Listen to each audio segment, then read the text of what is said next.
Praise the lord. మన ప్రభువును లోకరక్షకుడైన యేసుక్రీస్తు నామమున మీ అందరికీ నా యొక్క ప్రత్యేక వందనములు.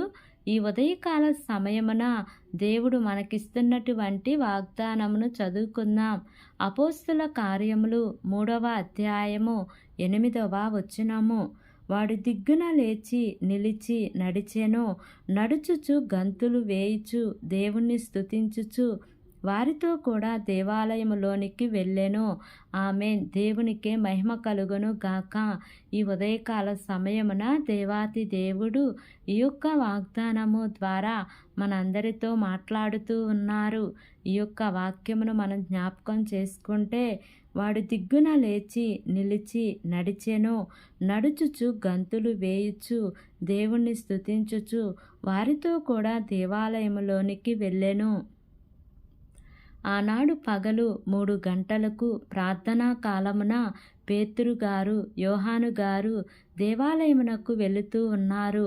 అక్కడ పుట్టినది మొదలుకొని కుంటివాడైన ఒక మనుషుడు భిక్షం అడుక్కుంటూ బ్రతుకుతూ ఉన్నాడు.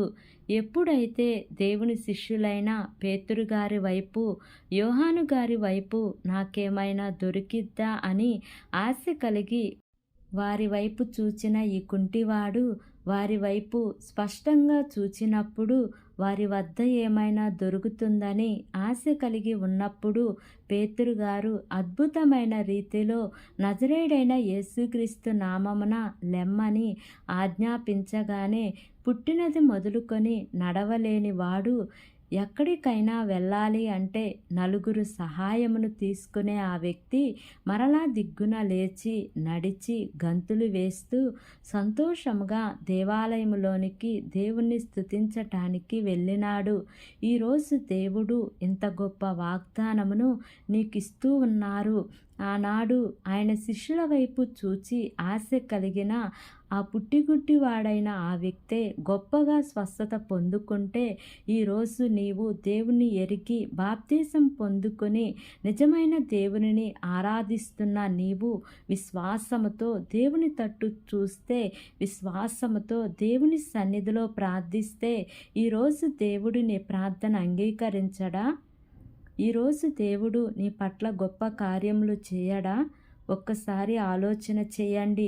తన యందు భయభక్తులు గలవారిని దేవుడు ఎంత మాత్రము కూడా త్రోసివేయడు. తన యందు విశ్వాసం ఉంచిన వారిని ఎంత మాత్రము కూడా సిగ్గుపరచడు. కొన్ని శ్రమలు, ఇబ్బందులు, కష్టాల గుండా అటువంటి మార్గము గుండా ప్రయాణించే పరిస్థితులు వస్తూ ఉంటాయి. కానీ దేవుడు ఎన్నడూ కూడా వారి చెయ్యి విడవడు. ఈ గుడ్డివాడు కూడా పేతురు గారు యోహాను గారు ఆ రోజు దేవాలయమునకు వెళ్ళే ఆ సమయం వరకు కూడా తన జీవితంలో లేవలేని స్థితే కదా. కానీ దేవుడు ఆ వ్యక్తిని ఏర్పరచుకున్నాడు గనుకనే కదా ఆ రోజు అతని జీవితంలో గొప్ప వెలుగు వచ్చి నడవగలిగినాడు, లేచినాడు, సంతోషమును పొందుకున్నాడు.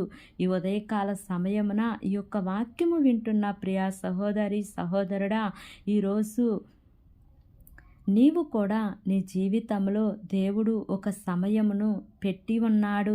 ఖచ్చితంగా అది ఆ సమయముకి నెరవేరుతుంది. నిరీక్షణ కలిగి నీవు వేచి ఉండాలి. నిరీక్షణ కలిగి నీవు దేవుని సన్నిధిలో ప్రార్థించాలి.